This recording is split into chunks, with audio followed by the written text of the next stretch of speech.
How's everybody online? Guys, let's get started. Welcome. Thank you for coming out. Thank you to Wilson Berry Title, John Griffin. Would you like to say a word or two? Say a couple of things. He is sponsoring us today. We close all the time with them. They do a fantastic job. So. Well, hey guys, I appreciate the opportunity to come out. Chris has been a long-time partner with us. I was in the real estate business before, home warranties, and now title business now. And so Brandy also a great partner. Brandy and I actually went to junior high school together. So we go way back, way back. I remember when she was a realtor. She used to be a realtor too, a long time ago. But hey, I know we got a busy session here with Chris and the team, the social media stuff you guys are going to learn. I just want to say a couple of quick things. Wilson Berry Title, I'm the business development manager, also a closer, so I'll do a lot of the closings. Our office is here in the heart of Mount Juliet, right? Sellers Building, second floor right above Jersey Mike. So we're right here, but we can send mobile notaries anywhere, so we don't have to close here. We'd love to have a chance to earn your business. It doesn't have to be here. We do a lot in Franklin. In fact, last week I closed a purchase at a firehouse in Lebanon. So we'll pretty much go anywhere, no extra cost. That's the big thing. Had closings in California, Maine, even this month. Those are no extra charge. So just know that that is part of what the service you're getting with us and you guys and your clients. We are all about from contract to close, the experience. We're trying to transform the process. We don't want a sterile environment, sterile communication, any of that stuff. We're looking at more of what we provide is more of a concierge boutique type service. It's a family owned or small group and do a lot of transactions. We work with everybody, Keller Williams, Remax, Team Wilson, small guys, all the big guys, everybody in between. So don't be afraid of that. We can work on any contracts, any of that good stuff. Just 3 quick things. We get title searches back in days, maybe even within 24 hours versus a week's. You have some title companies that do that. So that's one thing that stands apart. Also closing anywhere, anytime at no extra cost. Sometimes it's not during business hours, right? We may have something at 6, 7 o'clock, or we have at night, maybe we have something at 7 in the morning. We can accommodate those things when people have different shifts, right? They work on different shift times. So just know that. And then big thing for you guys, we cut commission checks really quick. We're not waiting around. We know you guys need to get paid, get it to your broker, all the good stuff. So we get our commission checks cut very quickly. Once we get all the funding from both sides, all that good stuff, so it's out and about. We do have a first-time realtor discount. Talk to me about that, because we can save your client some money, several $100s on your first transaction with us. Just as a thank you, we will help save some money there on that closing disclosure for them, save them some money. And really, we're looking for buyers, sellers, investors, builders, lenders, obviously as well. We do a lot of refis. We used to do a lot of refis. A lot of cash outs, HELOCs. We can close any of those type of cash deals. Any of those things, guys, we can help close for you. So if you want to give us a try, my information is on the little card there. I left for you guys. We'd love to talk to you. Contact me today. Let's talk through the process. We're looking for partners, right? Want this to be a partnership just like what we do with Chris, business partners, mutually beneficial. We want to help your business as well. So reach out to me. Love to help you close some of your deals. All right? Awesome. Thank you, guys. Thank you, John. We appreciate it. And yeah, Wilson Berry Title does a great job. So guys, who's excited? You guys online? Can we put the faces online? We will. We're really just gonna have to continue sharing the screen. Oh, we're sharing screens right now. All right. So, are we announcing this right now? Yes. So we got another event coming up. Back to School Bash is Monday, August 1st, and we're doing a ton of ice and have a big thing out here. So please come out and join us for that. But guys, who's excited? Yeah, absolutely, right? Who thinks that this market is awesome and easy? Got a couple people laughing, right? Who thinks this market is a challenge? Who thinks this market sucks? Right? Does anybody, sometimes you say those words, right? So we got to be careful about the words we use to describe our life. Whatever word we use to describe it becomes our reality. It's a challenging market. It's an interesting market. It's a fun market, right? Is there still plenty of opportunities out here for everybody? Yes, absolutely. There are lots of opportunities. So be careful of the words you use. Everything in life, and guys, we're going to get to the social media in just about 2 seconds, but everything in life starts with your energy. Would you agree with that? Right? How would you rate your energy on a day-to-day basis on a scale of 1 to 10? 10 being you're off the charts, just dunked on somebody. Where's Steve? Is he here? just dunked on somebody and you feel great, you run back down the court, that's a 10. How do you show up at work on a day-to-day basis? I was asked this question last week. I wrote that I show up normally on a 5. Most people, that's how they feel they show up, around a 4, 5, 6. How would you say you show up day to day, right now? Or put it in your head. Anybody want to share? Where do you show up on a normal day-to-day basis in energy level? Put it in the chat box. Or you can talk. What would you say you show up? Mitch? I would say a 6. Yeah. 6. Randy said a 5. Anybody else? 6. I want to be a 10 now. Want to be a 10? That's I want to great. be a 10. That's Yeah. great. Yeah. Anybody else? I think it depends. On a Monday, I'm like a 5. On a Friday, I try and be more. A 5 most days and Friday more. Right. So when you think about that, would anybody want to date a 5? Think about that, right? So when we show up, we gotta have energy. That's where it starts. And does energy begin in your mind, or does energy begin in your body? What does everybody say? Mind.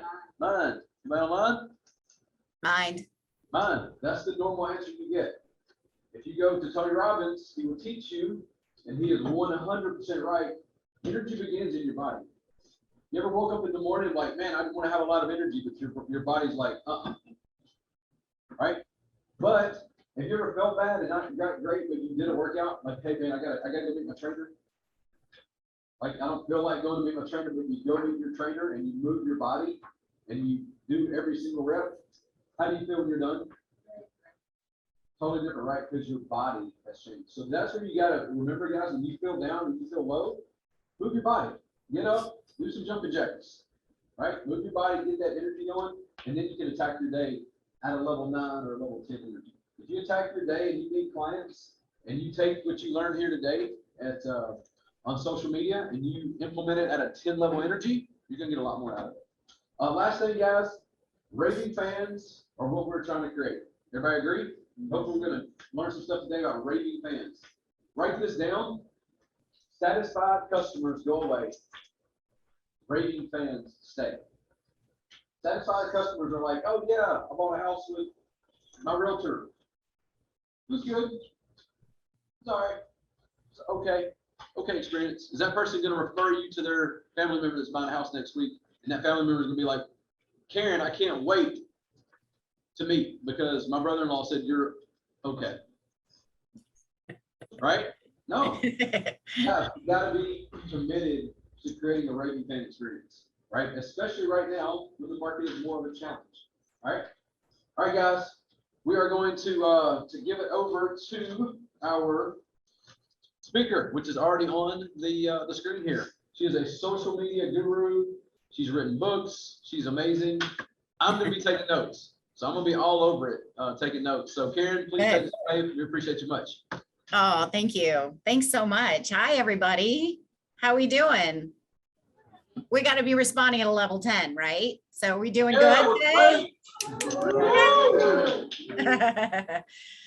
Well, thanks so much. I want to thank Preferred Rate for allowing me to we've got about an hour together that I am going to hopefully get you to a point where you understand how to really effectively and strategically utilize things like Facebook, Instagram, and LinkedIn. So let me go ahead and share my screen with you first and foremost. So thumbs up, you guys can see. Can you guys see my screen? Yes. Okay, fantastic. All right.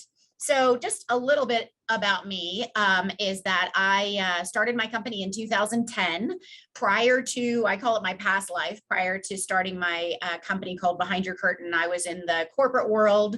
Sales and marketing is my background. I worked for a software company based out of Santa Monica, California for almost 20 years. And you know, I had the opportunity to learn about Facebook kind of in the mid 2000s. We were able to incorporate the private groups and help our clients utilize the Facebook private groups. So, you know, I was feeling really good about myself, making other people a whole lot of money. And then in 2010, I lost my mom really suddenly to cancer in like 3 months. And so I don't know if any of you have ever had a situation where it's literally just caused you to completely reevaluate everything you're doing in your life. That was that for me. And so I decided to part ways with the software company and just kind of do some soul searching. I needed to kind of find some purpose in that pain.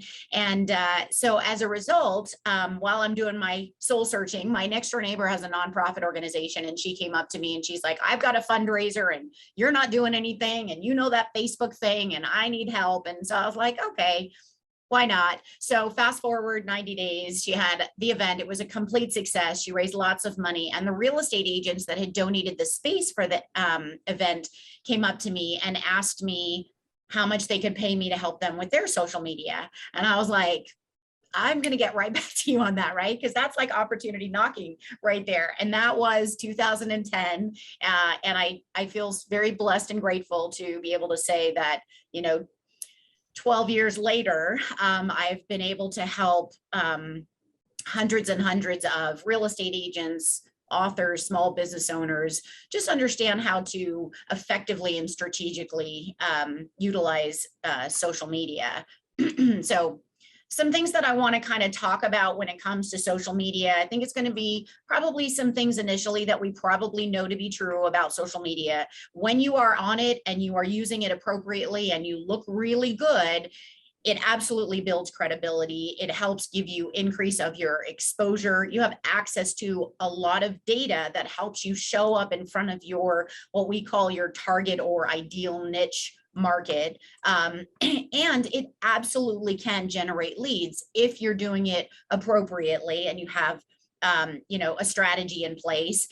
It definitely helps your client identify the fact that you have a marketing strategy. You're utilizing social media as a part of your marketing, because you know, I have had realtors come to me and say, Karen, I need you to help me get my social media up and looking really good, because I literally just lost a deal. I had a potential listing, and they said they looked at me and they looked at Nancy, and they went with Nancy because Nancy's social media just was way more impressive and on point. So you don't want to discount the impact that your social media presence has on that critical decision-making moment for your next potential customer, because it absolutely can win the deal for you. Not to mention that Facebook reported a 46% increase in usage during the pandemic. So like, think about that for a minute. You know, this is a lifeline for a lot of people. Your next client is possibly on social media now when they weren't even maybe 3-4 years ago, because the younger generation had to adopt to certain platforms that maybe they didn't before. The older generation has had to adopt to certain platforms maybe they didn't before. So these platforms are free, first and foremost, and they are where the majority of the population lives. So you don't want to discount, again, having a really good, solid, impressive brand and be in control of how you are showing up in your social media platforms. But here's the thing, I get this all the time. They're like, Karen, I understand. I totally am nodding my head in what it is that you're saying about the importance of social media. I cannot get it to work. I'm on there and I'm not seeing results. I'm not generating leads. And then the other thing too is like, I'm pretty busy. I've got a couple of jobs. I've got a couple of kids. I feel as if, you know, like plugging the holes of the levee, not to mention what it's like to be a realtor, right? You know, you're not just a realtor, you're like a taxi and a therapist and all of those other things as well, right?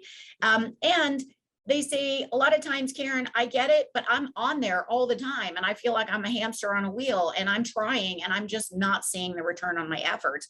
Basically, I call that mistaking activity for progress, because you feel as if you're just going on there and you're doing stuff and you're showing up and you're putting out content, that you can check that off your list. But are you actually seeing any progress as a result of that? Most of the time, the realtors are kind of saying no. So they then either just continue to be hamster on the wheel, or they get into this avoidance phase, right? Where they're like, I'm just not going to be on it anymore because I don't know where I'm supposed to do. I go on there and I'm literally crossing my fingers, hoping someone sees my efforts. And I'm kind of like, maybe I'll go to Facebook, maybe I'll go to Instagram, maybe I'll go to LinkedIn. I don't really understand. So the two components that cause you to sort of be in this either hamster on a wheel or avoidance, not seeing return on your efforts, is one, not having a strategy, and two, not having the simple step-by-step instructions on how to execute that strategy. It really is that simple. If you really do have a strategy in place, and you know when you sit down on a daily basis what it is that you are supposed to be doing in the most appropriate social media platforms, that is really where you are going to find an attraction to be on social media and start to see some real return on your efforts. So let's now talk about some things that most people do not even really think about when it comes to social media. And that basically is, let's forget about the fact that we're even talking about social media right now. Let's forget about we're talking about Facebook or Instagram or LinkedIn. And let's go back to like 20 years ago where we didn't even have these platforms. And let's just think about marketing 101, okay? Because these social media platforms are marketing tools for you, but you have to really think about when it comes to a social media marketing campaign or strategy, every single marketing campaign is written with the understanding of who their ideal customer is in mind. In other words, you're never going to see a cover of a sugary cereal box with a mom doing yoga on the front, right? Not the clientele that they're wanting to attract. So you have to take a step back and really understand who it is that you are wanting to attract as a result of using social media. So an exercise that I'm going to have you guys go through for the next couple of minutes, I'm going to go a little fast because we only have the hour together, and I definitely want to make sure that I give you everything that you are literally going to be able to take back to your social media platforms and apply today to start to see some good increase and improvement on your social media marketing efforts. So hopefully everybody has the workbook that was given, and you've got that available to you to take some notes on and do these exercises. So the first exercise is that I want you to start to think about who is your ideal client. And what I mean by, whoops, sorry, going the wrong way. What I mean by your ideal client is who, if you were to look at your kind of top 10 clients, right? Who is your biggest fan? Who do you feel like you have almost a personal relationship with? They follow you on social media. They're like your cheerleaders. They refer business to you, acknowledging your accomplishments. And so there's a lot of power in doing this exercise, because 9 times out of 10, every time I do this with my clients, they come away with a bit of an aha moment, because we tend to be trying to be everything to everybody, right? And that is just not going to work when it comes to marketing 101 or also using social media platforms. And I'll explain a little bit more as to why being everything to everybody on social media doesn't work at all. But to help get clarification on this sort of perfect ideal top 10 client is just to spend a couple of minutes. I'm going to give you 3 minutes, and I want you to write down the names of those, your biggest fans, kind of your top 10 clients. So go ahead and work on that on your page 2 of your workbook.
All right, guys.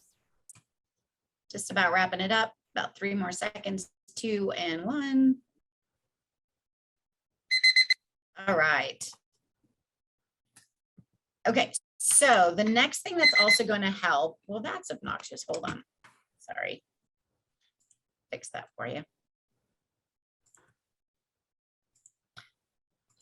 So the other component that's also really important when you identify and you kind of look at these top 10 clients, the other thing that we want to see that can kind of bubble up to the surface when you look at these top 10 is something that's called demographics and psychographics.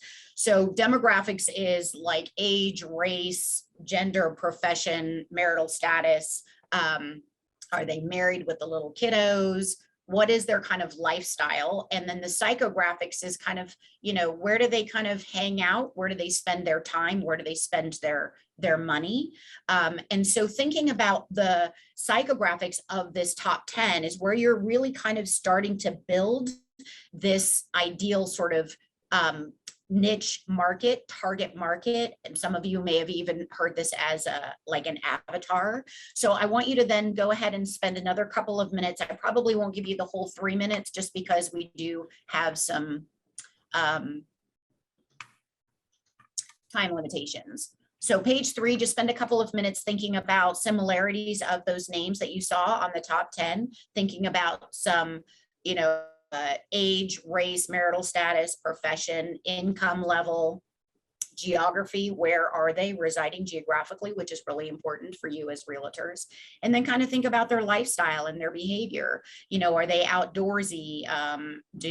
If they parents with the little kiddos, they might have to spend a whole lot of time, you know, if sports is a big thing, they might like to golf. Maybe they're like foodies or wine enthusiasts, or maybe they are big on, you know, if you're going on more of like the baby boomers transitioning into the second half of their life, maybe they're more into like tennis and pickleball and golfing. So a lot of this exercise is really thinking about them. This is not about you. This is not what you're interested in. This is what they're interested in, because this is going to be the critical component in helping you identify that particular social media strategy.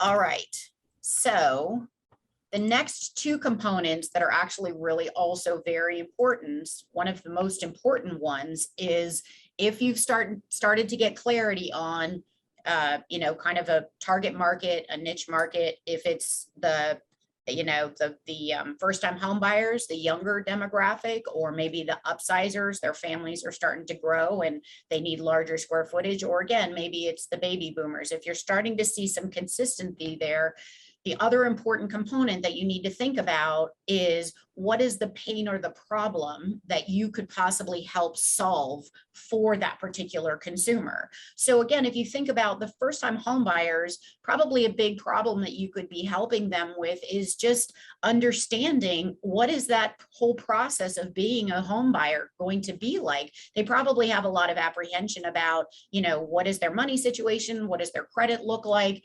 maybe they don't know where the best communities are, neighborhoods are for the best schools.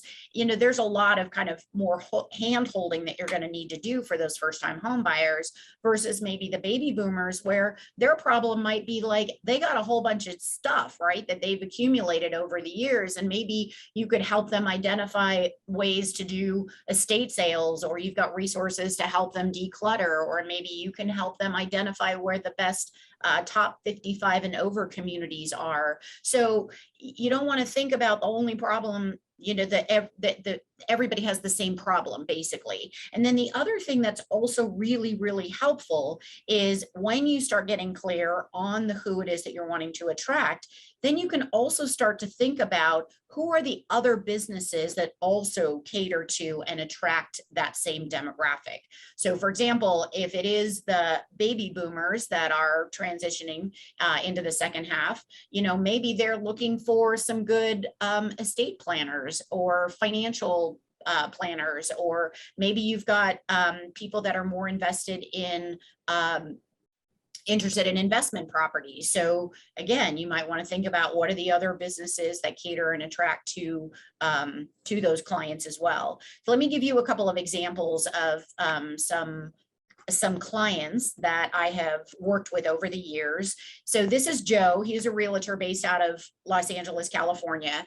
He was actually a brand new realtor. He didn't have sort of this top 10 clientele that he could look at to get the past customers to create a niche. So what we did is we actually took a look at him, and we identified that, you know, he was a newlywed and he and his wife loved pets, like that, you know, they fostered kittens and donated their time and money to the shelters and all of that. So we decided to brand him as the realtor for pet lovers. He actually took it one step further, and he took his Jetta and converted it into a 4Runner. So literally the whole back of his 4Runner was like dog walker, the leashes, the treats. He actually had cat carriers. He called me a couple of years ago and was like, I literally took a cat through listings I showed. So, you know, he was able to really brand himself as the expert. He had that pet lovers caravan. He knew where the best parks were, the HOA breed restrictions, the best neighborhoods. And then if you look at the right-hand side here, these are all of the other professionals that cater to that consumer that he wants to attract. So I taught him how, once we really beefed up and optimized his social media brand and presence, I taught him how to now take these really good looking social media pages and actually connect with these other businesses in his local area, like the vets and the groomers, the pet stores and the dog walkers, so that he was able to really increase that overall reach and exposure into the community of pet lovers that are all over social media. And then this is Sandy. She's based out of Dallas, Texas, actually. And she actually had been in real estate for a while. And we did this exercise. And what bubbled up to the top with her was that she hadn't realized that she was actually dealing with a lot of divorced single moms. Well, guess what? She was a divorced single mom. So I got to tell you that over the 12 years that I've been doing this, like attracts like. So you may see some similarities bubble up to the top of the exercise that you completed on your top 10, and notice that maybe there's a lot that are showing up there that have a lot of similarities to you and your interests and your lifestyles as well. And that's really fantastic, because that's an organic attraction that just happens there. And so we branded Sandy as the realtor for the single moms. She took it one step further as well, and she actually hired a bonded and licensed babysitter, because she was like, I got you, I get your problem. You're like, how am I going to take all these little kiddos around to look at all of these properties with me and just deal with everything that I'm trying to deal with? Or I'm trying to pack up my house, right, to sell it. So she would actually have the babysitter come and spend time with their kids, either when they went on listings or showings, or just to get the house packed up. And then now she does like mom's night out and Pampers and spa days, and uses her licensed babysitters. But again, that's branding yourself to get clear on the who, and then also identifying a specific problem that they have that you can really start to address, and just take it one step further, because you have to have some sort of a competitive advantage, right? Some sort of unique value that you are bringing to the population of your ideal client, because you've got a lot of competition out there. So think about ways that you could kind of take it one step further in identifying problems and having a solution to that, outside of just being the realtor. And then on the right-hand side, once we got her social media up and going, then I taught her how to connect with, like, you know, child support attorneys or divorce attorneys. And there's tons of single mom groups on private groups on Facebook that I taught her to connect in there and really start to become visible in the social media platforms. So I'm going to have you guys spend a couple of minutes. I want you to think about what is the problem that you can solve specifically, maybe take it a little bit, you know, further, and then also think about what are the other businesses that also cater and attract to that same demographic. So you should be on page 4 of the workbook now.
All right.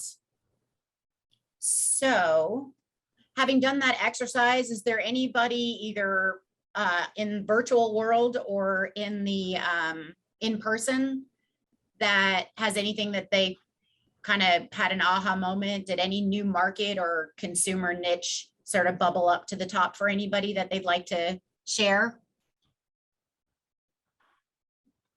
Everybody goes quiet on this part.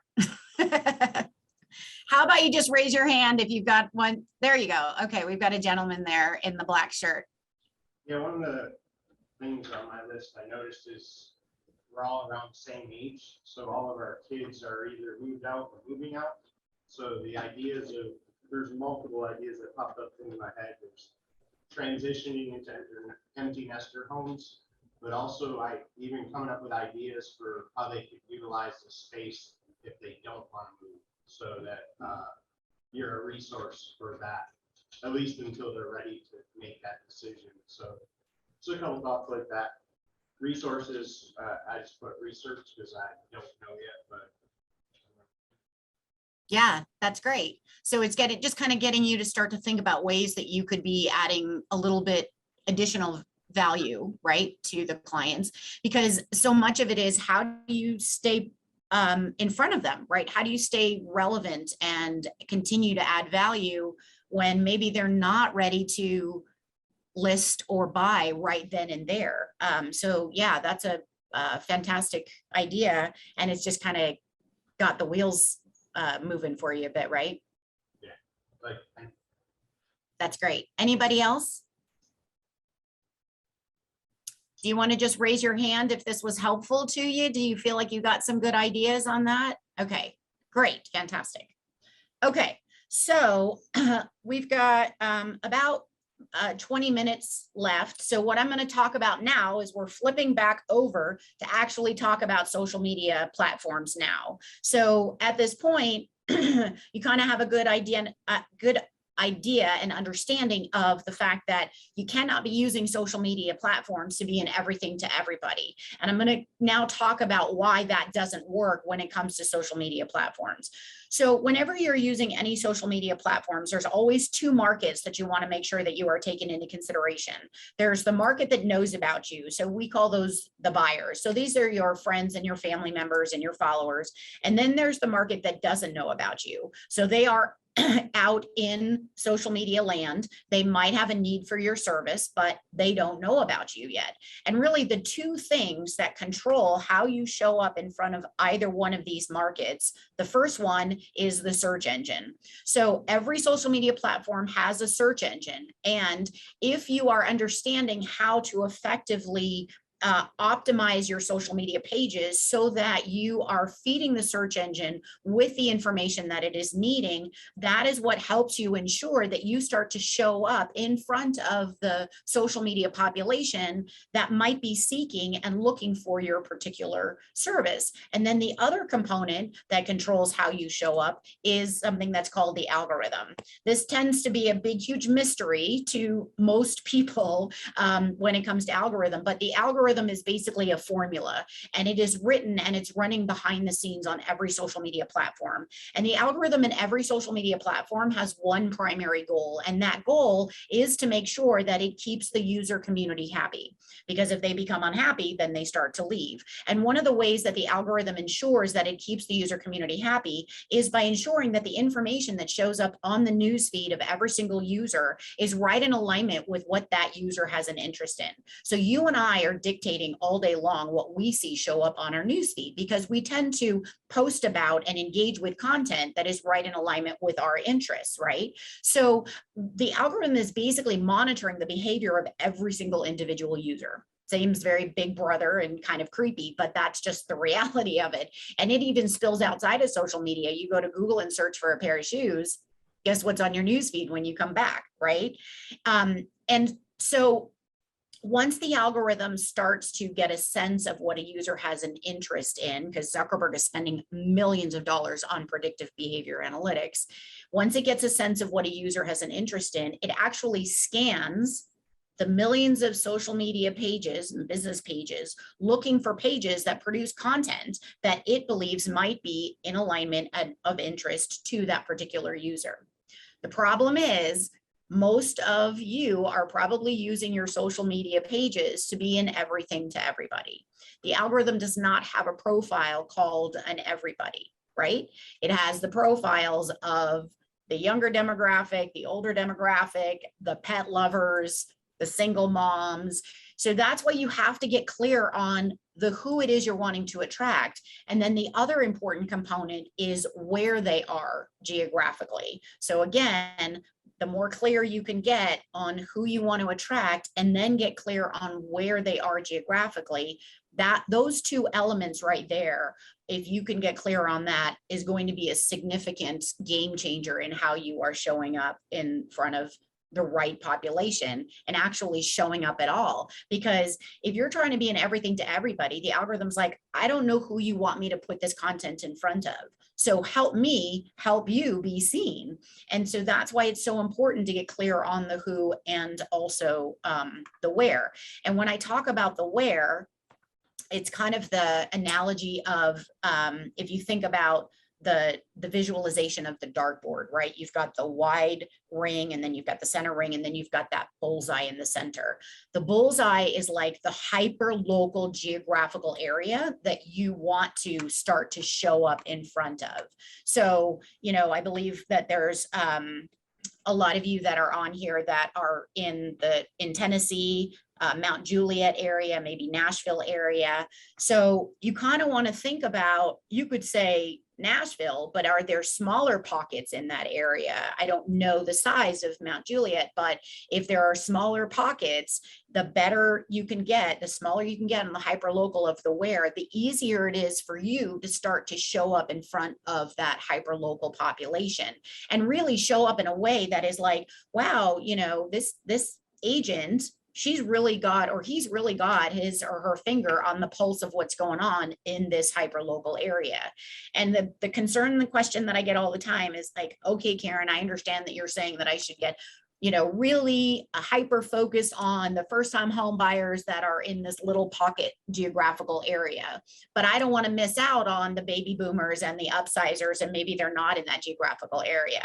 You are not going to miss out, because right now you're missing out because you're trying to be in front of all of them everywhere. What happens is when you start to utilize social media to get clear on your hyper local bullseye, then you start to become extremely visible, and it spills out into the other areas as well. I'm a prime example of that. I, about 6-7 years ago, decided to really focus on real estate agents and real estate professionals. And as a result of that, I've become incredibly visible to a lot of other types of businesses. So I don't just work with realtors, but I've become very successful in my business and seen tremendous growth because I decided to get hyper focused on a particular niche. So don't worry about missing out on the others.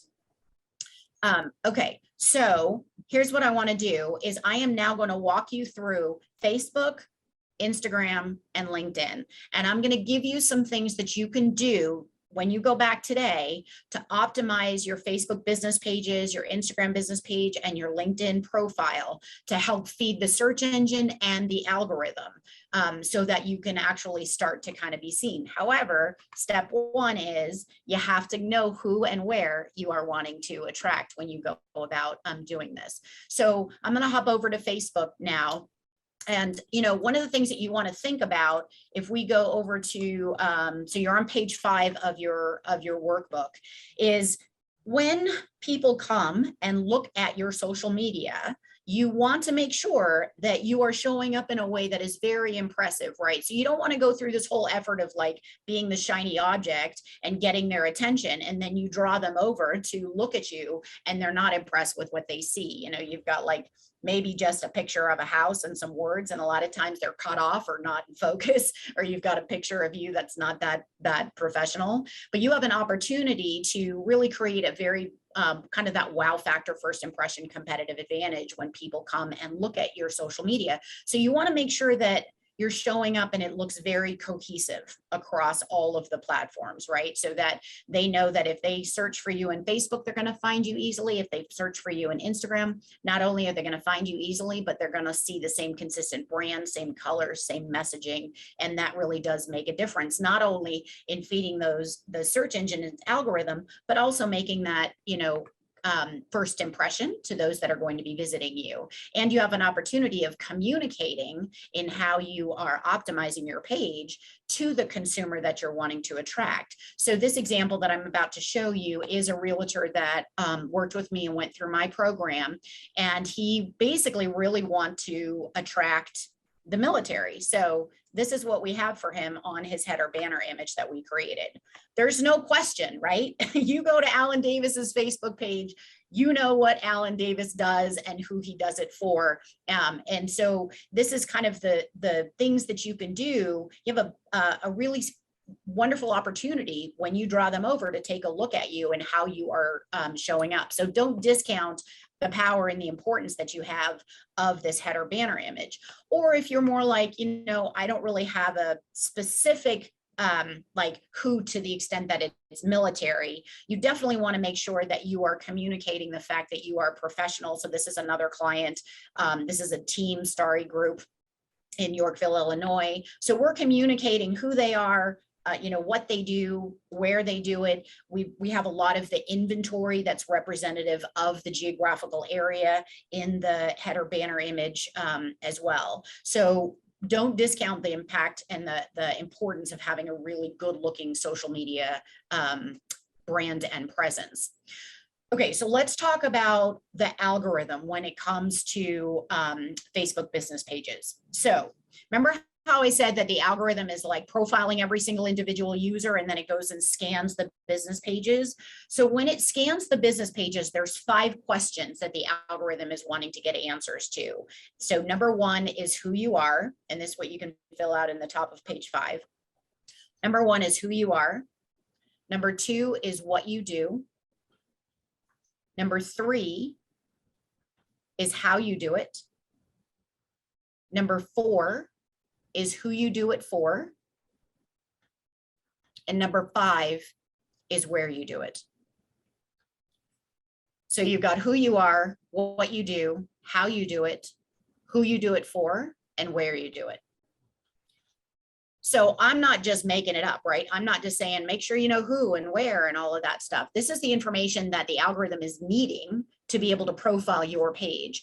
And when you effectively provide the algorithm those answers to those questions, there's 3 specific places that the algorithm goes to get the answers to those questions. So the first place that it goes is it looks at the name and the designation that you've given to your page. So, you know, for these guys, we can basically check off who they are and what they do in this area. And then the second and third place that the algorithm goes is it looks at the description of your profile picture and the description of the header banner picture.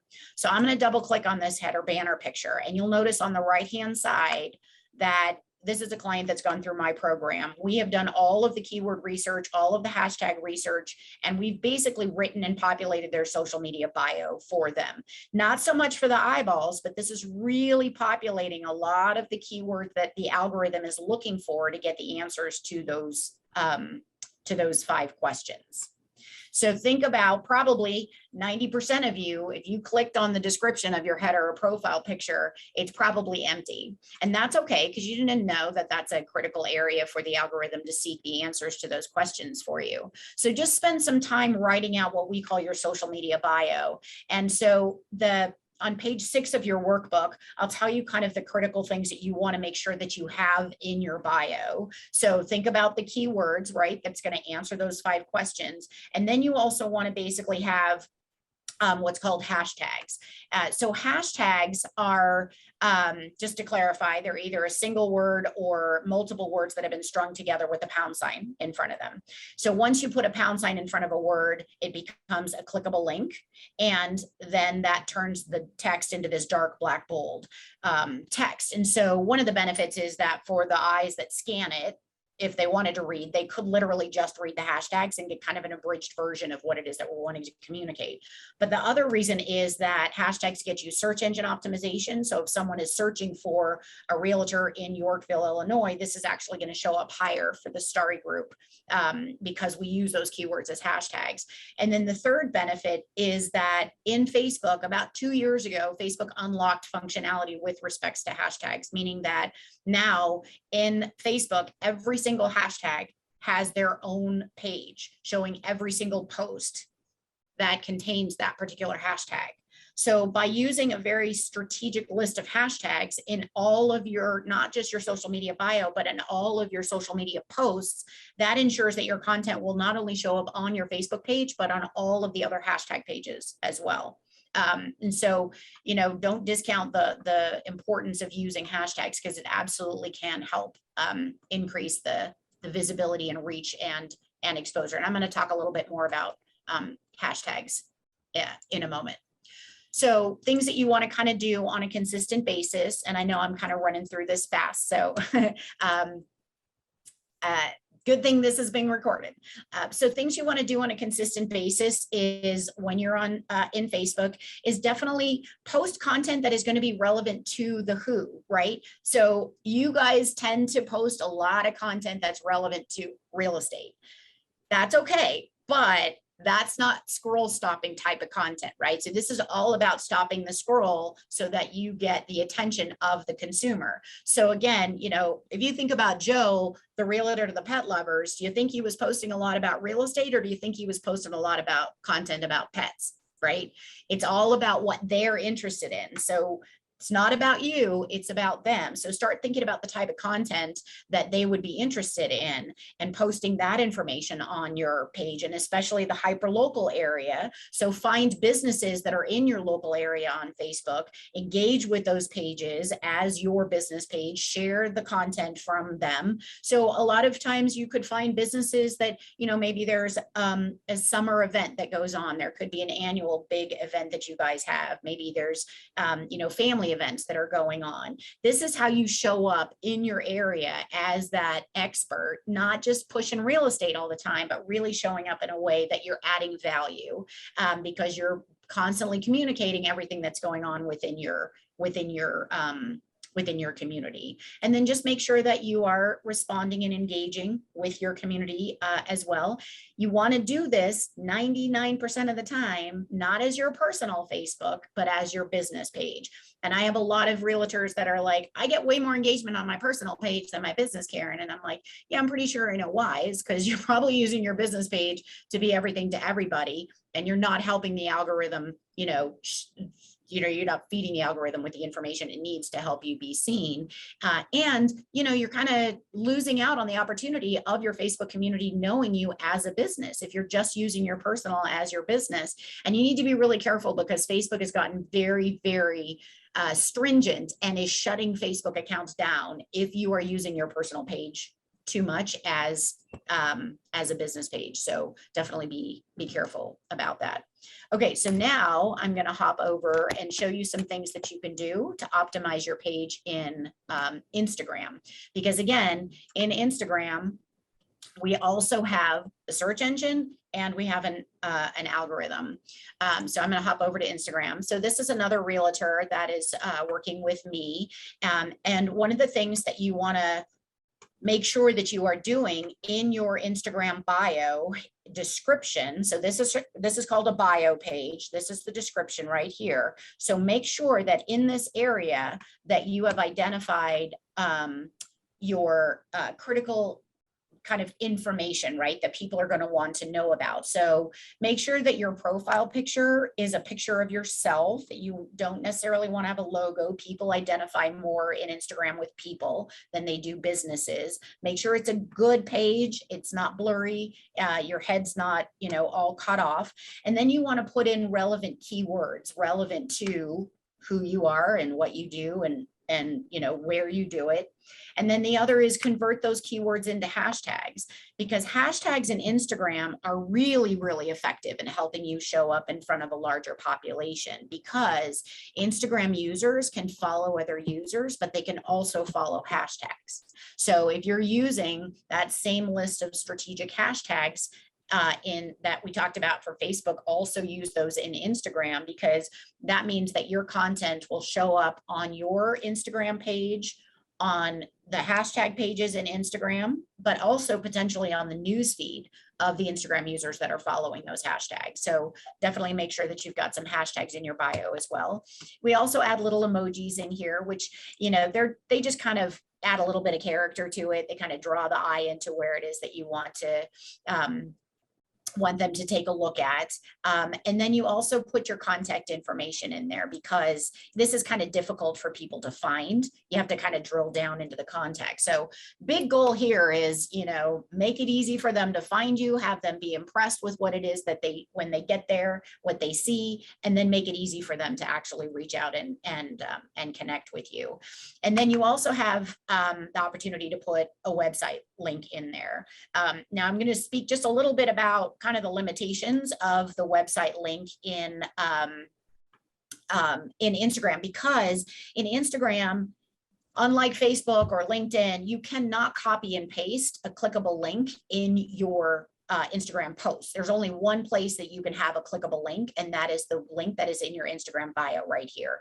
But the challenge with this as realtors, right, is like, let's say that you've got a listing and you want to post about the listing, but maybe you don't want to send them to your website. Maybe you want to send them to a page that's dedicated, that has all the information about that listing, and maybe it's on realtor.com. So the challenge is you have to go in, edit the link here, put it to the realtor, and then, but then maybe the next post you put, you don't want to send them there. So having the limitation of one clickable link in Instagram is challenging for realtors. So there's a tool that I use, and I love to let everybody know about it. I'm going to hop over to my Instagram page, and the tool that I use is a free website tool that is called Linktree. And so instead of me having behindyourcurtain.com on my clickable link, I actually created, I'm going to click on Linktree, and I created this custom landing page. So now I have the opportunity to add as many of these boxes as I want. I can put the text to display on the box and the link attached to this particular box. So for you, let's say this is a listing, it could be 123 South Jackson Street, new listing, and they click on that and it takes them to that dedicated page. This could be another listing. You could also have, like I do, I've got my website link. I also have my social media pages on here as well. So I just find this a lot more efficient to deal with, because instead of having to swap out that link every time, right, on my bio, all I do is I just go to my Linktree and I just update that landing page with that. And then my Linktree link, I also have it not just on my Instagram page, but I also put it in my email signature. I've got it in my Facebook description. So this is a really fantastic opportunity for you to just offer one link and allow them to be able to then be sent to, multiple different sites, and you get to control that as well. Linktree, linktr.ee. It is a free tool. And if you go in and create one, then just go in and change the link to the Linktree link on there and update that instead of having that as your website link on your Instagram bio. Okay, so going to page 8 now, there are specific things that you always want to kind of make sure that you have in an Instagram post. And the other thing you're kind of noticing as I'm scrolling through here, I've created a very intentional grid layout on my Instagram bio, and there's, on my Instagram post feed. And there's kind of 3 benefits of having this intentional is one, it just looks a lot more professional, right? But the other is that it's kind of like your website, where Google monitors the amount of traffic that your website gets and how long they stay on your website. The Instagram algorithm is doing the same thing. It's monitoring how many people visit your Instagram page and how long they stay on your page. And the Instagram community tends to revisit Instagram pages on a higher population percentage when there is kind of this intentional grid layout design, and they like to stay on it longer because they want to see sort of, what are these layouts and grids and such. So if we talk about best practice when it comes to posting, I'm going to click on this one as an example. So there's a few things that you always want to do when you are posting in Instagram. You always want to make sure that whatever it is that you are adding is relevant to the picture or the video that you have added. You also can do what's called a location tag. So the benefit of doing a location tag is that if the algorithm could potentially show this post to other users that are also in that geographical area. And you could be on vacation in Hawaii and tag a post in Mount Juliet. You don't have to physically be there, but that helps increase the exposure because people in that area that aren't even following you might see this post just because the algorithm could show it to those. And the other is that if it makes sense to tag other Instagram accounts in your post as well, because they could then they'll get notified and they could come over and engage with the post and like it and comment and share. So that helps kind of increase engagement. And then the other thing is I always do these two call to actions here. So I'll do a follow me because I want to increase my following. And if someone is seeing this post, they might be seeing it not because they're following me, but they might be following one of the hashtags that I put in the post. So I kind of want to bring it top of mind for them. And then the other call to action is, click link in bio and you put in whatever it is that you want to put in there, to schedule a listing, a showing, a listing appointment, whatever it is that you're wanting to put in there. And then lastly is your hashtags.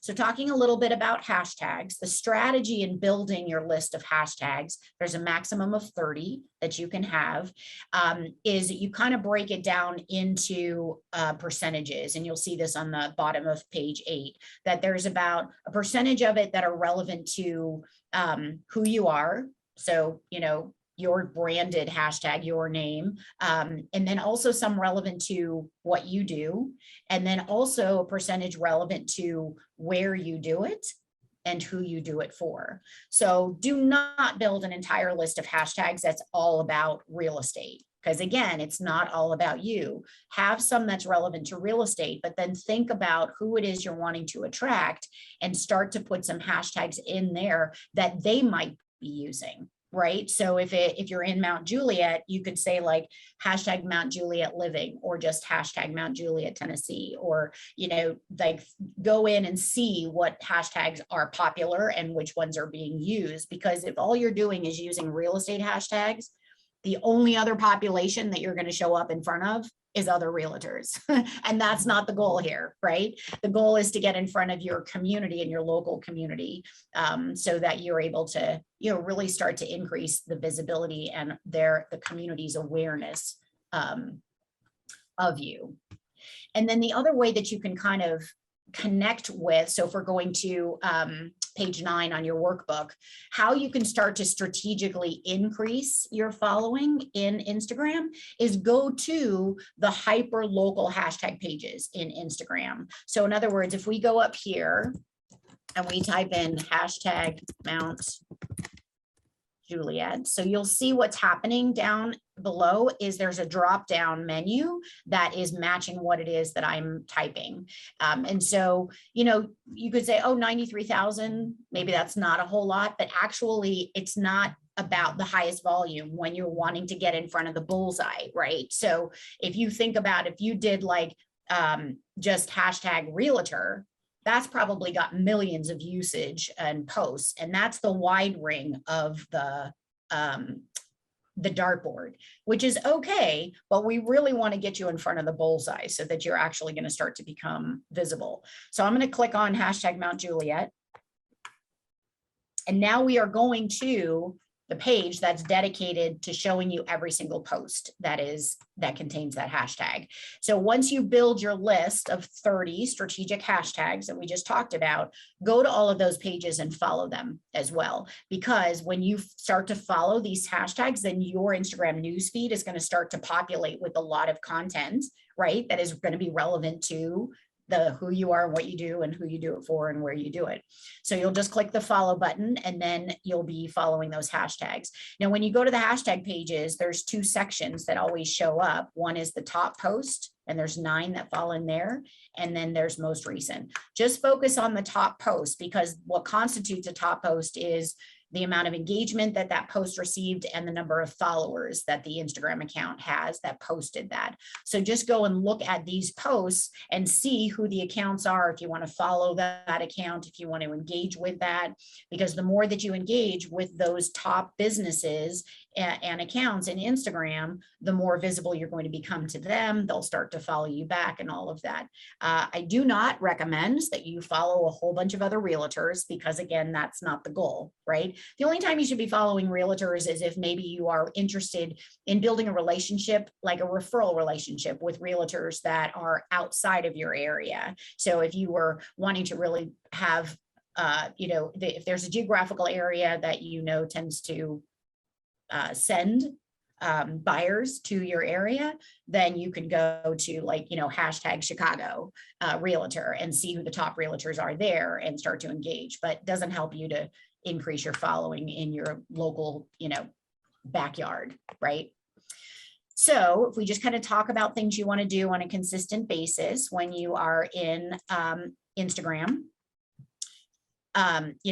post content that is going to be of interest and relevant to your local community, engage in your posts, use your brand specific high volume hashtags, that 30 in there in all of your posts, visit those hyper local hashtag pages to increase your following. And then also stories are another great opportunity for you guys to increase reach and exposure. Do not have enough time to talk to you about stories. However, if you guys would like for me to send you a how-to video that I've created on how to take top Instagram posts and turn them into stories and things that you can do in the stories to really get great exposure, just go ahead and follow me on Instagram. So my Instagram handle is Behind Your Curtain. Follow me on Instagram and then just send me a private message in Instagram saying, hey, Karen, send me the link to that how-to video on stories. And I'll go ahead and happy to send you the link on there. All right, so now we're going to go into LinkedIn and I'm going to give you some final tips on that. And they said that I had until, let's see, what's my time doing on here? Okay, so we're going to cram in Instagram in the next few minutes. LinkedIn, sorry. All right, so let's talk about LinkedIn. So there's a couple of things in LinkedIn, the two reasons why you basically want to utilize LinkedIn. One is to make sure that you're showing up in front of the right search engine and also in front of the people that are searching, and also to make sure that you are connecting with the right people. So one is to be found by the right people and the other is to connect with the right people. So there's a massive search engine in LinkedIn, just like there is in all of the others. And so when LinkedIn wants to scan your page, it wants to make sure that it knows who you are, right? And what you do so that it can show your content in front of the right population. So there's some things that you'll do to optimize your page. This is my LinkedIn bio page. So you can have a company page or an individual LinkedIn bio. So what I'm talking about right now is just your LinkedIn personal bio page.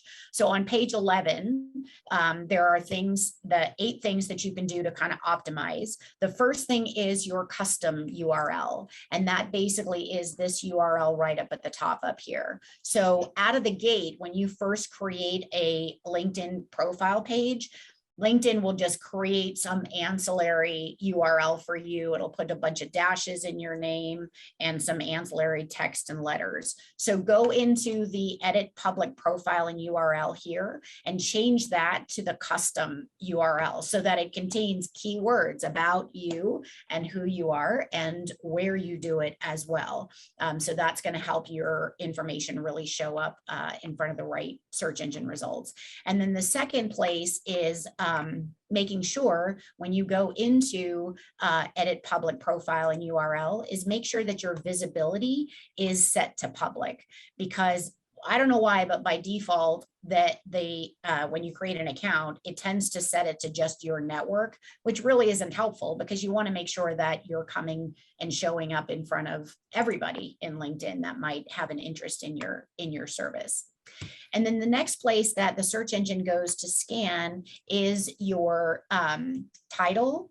And then the next place is right here, which is your headline. So again, make sure that you've got keywords. Obviously, me being in social media, emojis is, very relevant and it just kind of draws the eye. But you can also utilize this part right here. If I click on my pencil, This is actually my last name field that I've added some extra characters to because there is a character limit in the headline section here. So if you're kind of running out of room using the keywords, then add some extra keywords to the last name field, and then that'll kind of open it up for you as well. And then the next section that's really important on helping you show up is your about section down here. So just make sure that you've got this fully populated again with all of the keywords. I have the word social media. It's kind of obnoxious how many times I'm using it in here, but I want to make sure that I'm showing up, right? And that the search engine and algorithm absolutely know everything about me. And then the next section that is really helpful is recommendations. So make sure that you are giving recommendations or also asking people for recommendations. So this is not only an area where people go to look, LinkedIn users look to see, are you good at your job? It's also something that the algorithm is looking at to measure, are you a LinkedIn user that adds value to the LinkedIn community? So one of the ways that you can solicit a recommendation is that you could actually give a recommendation to a client. That make sure you're connected with them first, and then you can give them a recommendation. And it doesn't have to be about their professional skills. You could just speak to the fact that, you enjoyed working with them, and you can speak to their personality and other things like that. So work on the recommendations. And then another part that is also really important is the skills section. So I can't tell you how many times I go in to help optimize LinkedIn profiles of my clients, and they've got skills listed like, Word or Excel or PowerPoint or leadership. And those are not the words that you want to have, because if you think about it, if somebody is searching in LinkedIn for those skills, they're probably looking to hire somebody. So that's not really helping you. So make sure you go through your skills list and make sure that it's just all the relevant keywords, again, relevant to what you do and where you do it as well, because that's really going to help you to show up in front of the right search engine results. And then the other thing that you can do is, if you want to connect with the right people, and this is really kind of a different approach that most people don't really think about using LinkedIn, is that when you use LinkedIn, you want to think about doing it in a way that is going to help you connect with those other businesses that also cater to that same community that you want to attract. It's not that you couldn't find your consumer in LinkedIn, but think about it a little differently. Like, do you want to build a referral partner with divorce attorneys or estate planners or financial planners in your area? Search for those types of professionals and start to build a connection with those professionals in your geographical area, and just start to say, hey, I see that we cater to the same type of customer in the same area. I'd love to learn more about your business. Let's get together for coffee or Zoom or what have you. So think about, using it not just how do I show up in front of my next buyer or seller, build sort of that power partner networking, and then you can add value to clients, right? I've got this great list of these professionals. Here's 3 that I've been working with. You can choose if you're unfortunately going through a divorce and you're the listing agent, right? So using the search function to find loan officers in your area, or title reps in your area, or divorce attorneys or estate planners. So use that. And then the other thing that you can also use is hashtags. So same thing, if you go into LinkedIn and you search for a particular hashtag, all the content on your newsfeed by default is information that's relevant to your current connections. But if you go to a hashtag, so again, like hashtag Mount Juliet, if we were to go and look at the content there, now our newsfeed is flipped and is showing us all of the posts, whether we're connected with them or not, from all of the posts that contain that particular hashtag. So that's another way, instead of just searching, you can also go and you can also follow hashtags and start to engage with, and maybe find some other accounts that you want to make a connection with. And so again, big piece of this is It's not about you. It's not you being everything to everybody, right? It's getting very clear on the who and the where and optimizing your pages so that they will help you look impressive and show up in front of that community, have that strategy, and just know the simple steps that you want to do on a consistent daily basis when you're going into these top social media platforms to just start to actually, generate some real engagement and reach and exposure. So when you're in LinkedIn, it's again, find that relevant content, connect with your local sources of the referral partners, engage with your content, use that same list of hashtags as well. It works for you across all platforms, and then just make sure that you are giving and requesting recommendations as well. So that was a lot of information. Hopefully, can I just get like a show of hands in here? Is this sort of new stuff for you? Did you guys learn something today? Do you feel like you could go back and use your social media in a way that will really help you to start to show up for it? Okay. Can I get a show of hands of anybody that might want to learn about how I can help you to do all of this stuff with you today? Am I showing it?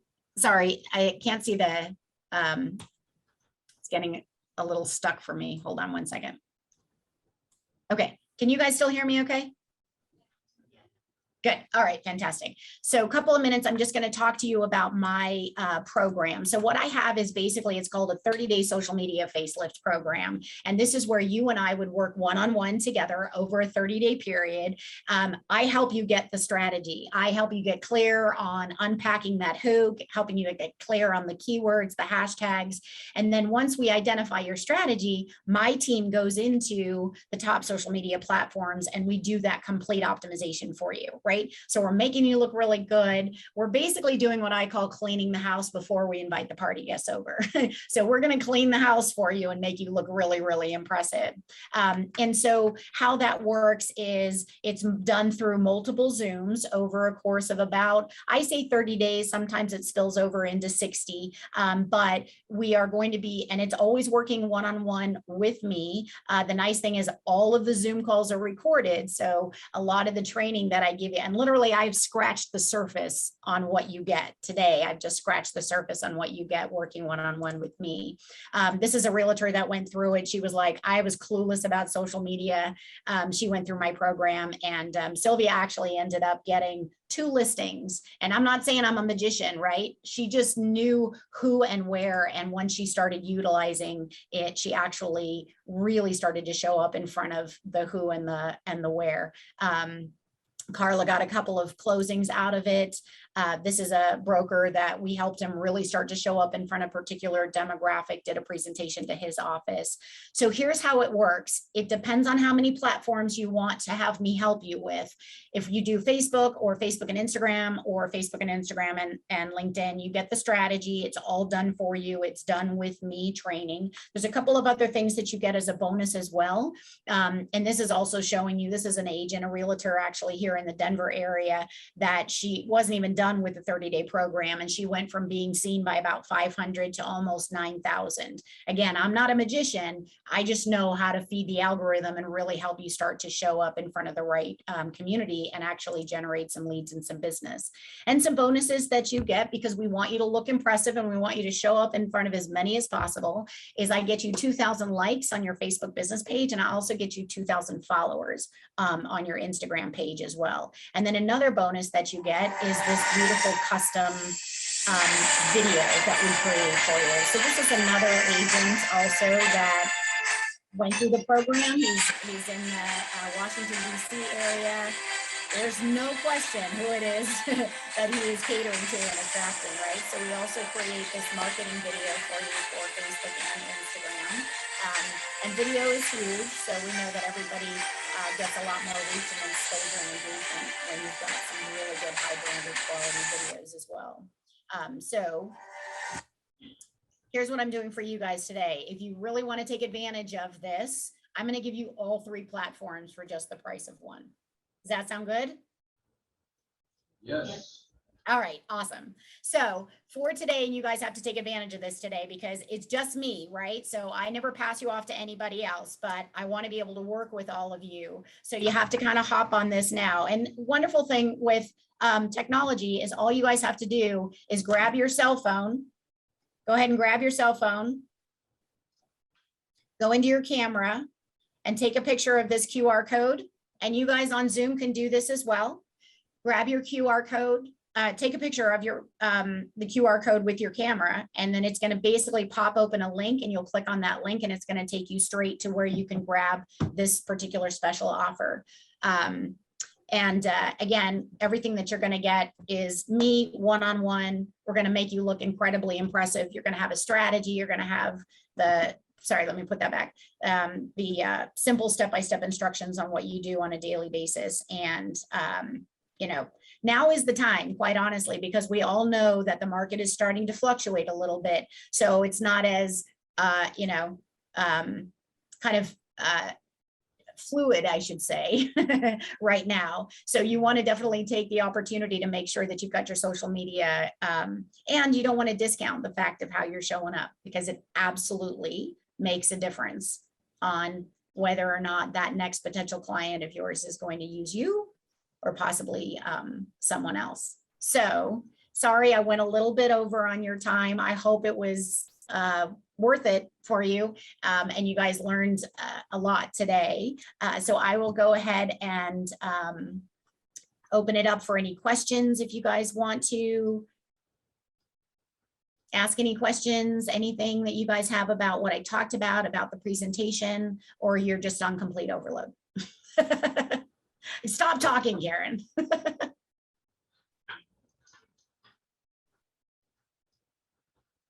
Are we good? Okay, fantastic. Well, I'm going to go ahead and stop sharing, and I will turn it back over to you guys. Barcode up, the QR code, that way people can still scan it. So guys, Okay. do it while you're thinking about it, right?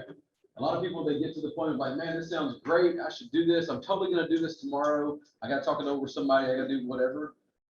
And then what happens tomorrow? You don't do it, right? So if you want to do it now. That's the way life works. When you know that you should do something and you're at that point of like, I need to make a decision, make the decision and jump. Okay. So I think this is awesome. I got a lot of great information. You might get lots of great information that you can implement on your own. How much do you make when you sell a house? It's just $3,000. How much do you make when you sell a house? Who thinks they'll sell one more house if they had an amazing Instagram, Facebook, LinkedIn page? One more house in the next year. That would pay for this 4 times over. So I don't get anything for helping her sell it. I want commission up here. I know, thanks. Can I put you on my marketing team? Absolutely. So, but yeah, guys, if you want to do it, do it. This is going to help you, I promise. So, all right, I got a ton of value today. Who else? Lots of value.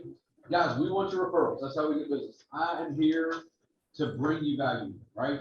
Whether you take advantage of this and hire her or not, hopefully you got enough value today that's going to be worth your hour and a half time. Okay. We need your help form. If you can fill that out, what are we giving away? Yeah, Great. men's and women's. Oh, we have a men's and a women's gift. So if we pull out 2 women, tough luck. All right. So, but Cindy, we need your help form. If you have somebody that we have not talked to, we would love to be introduced to them. So think in your mind, who could you introduce, myself if I'm your loan officer, or your loan officer, who could you introduce us to that we could help? We love clients that have already been pre-approved by another bank. Why? We think that we can take better care of them, right? We think that we can show them the best options. We can show them how to, when they sell their house, we can show them how to maybe invest some of that money, right? People are selling houses right now, making a lot of money. And hey, if you invest that, you can really set yourself up for retirement. The bank's not going to do that, right? So we're going to give them strategies, take better care of them.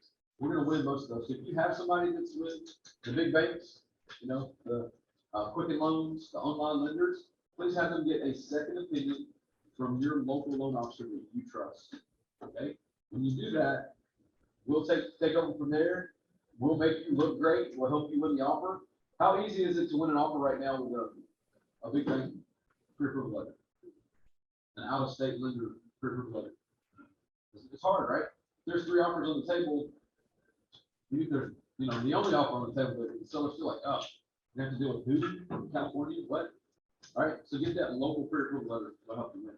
Yeah. Well, and also we have some creative financing options like the trust Yeah. program, which is really, really great, helping people get into homes that don't have income but have money in the bank.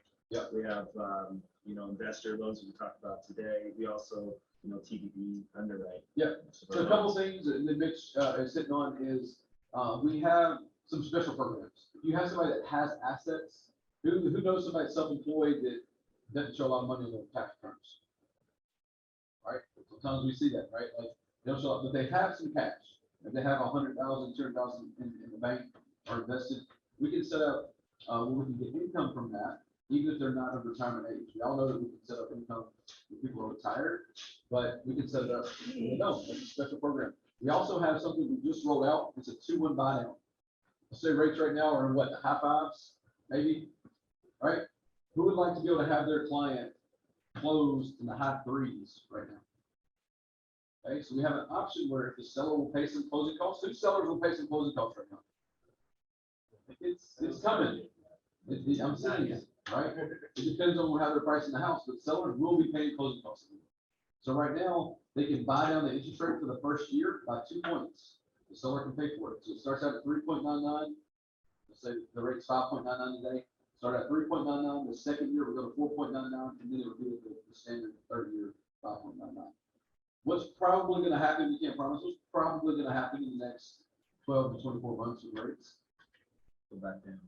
There's a good chance they're going to be able to go back down a little bit and refinance, right? So start out at a great rate. Let's say it goes back up, next year, and then they refinance it, and then they're able to take advantage of awesome rates. So that's just one little thing that we can do as a local lender to help your clients maybe get off the fence. So guys, we appreciate you. Let's pick up that we need your help for. All right, guys, we're gonna do our big drawing. Brandy, can y'all look out the middle?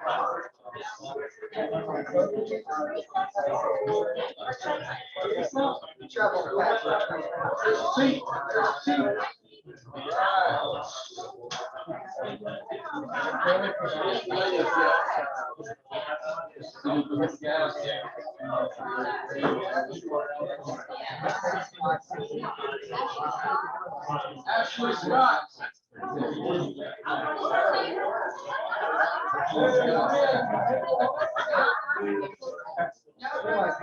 Awesome. We do have room downstairs, right? We have Jersey Mike's downstairs, so you guys can hang out. Thank you guys for coming out. We appreciate you. If you want to come by the office and get lunch with us. Yes, and thank you, Karen. We appreciate that very much. Thanks so much. Appreciate the opportunity. Yeah. Okay.